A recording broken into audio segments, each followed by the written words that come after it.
Hello students, आज हम पढ़ेंगे no sooner than. No sooner than की मीनिंग क्या होती है? जैसे ही वैसे ही।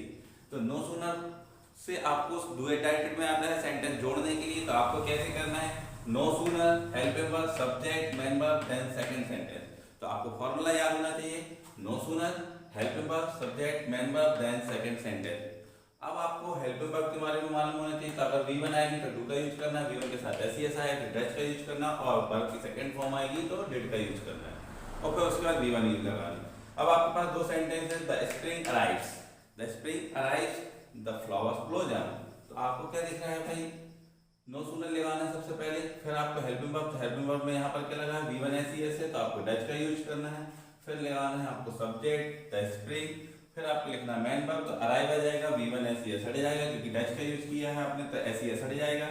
फिर देन लिख करके आप पूरा सेकंड सेंटेंस लिख देंगे, देन द फ्लावर ब्लोसम। बहुत ही आसान है। ऐसे आपको दूसरा एग्जांपल दिया है, he get salary he start spending it. तो फिर यहाँ पर एस लगा हुआ है तो क्या हो जाएगा? No sooner. नो सूनर लगाने के बाद आप क्या करेंगे? डच लगा दीजिए क्योंकि वर्ब के साथ एस लगा हुआ है। फिर आप क्या लिखेंगे? सब्जेक्ट लिख दीजिए, सब्जेक्ट आपका ही है। फिर आप लिखेंगे गेट, एस हट जाएगा क्योंकि डच का यूज किया है, सैलरी, फिर देन, और फिर सेकंड सेंटेंस पूरा लिख देंगे, then he start spending it. The teacher entered the classroom, all the students stood up. तो क्या करना है? अब आपको लिखना है कि द टीचर की जगह आप सबसे पहले तो आप नो सूनर लिखेंगे, तो नो सूनर आप लिख देंगे।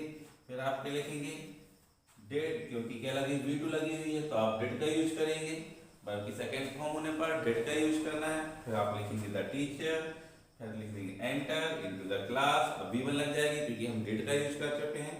Into the class, then all student stood up. इस प्रकार से आप क्या कर सकते हैं? नो सूनर देन से इजीली सेंटेंस जोड़ सकते हैं।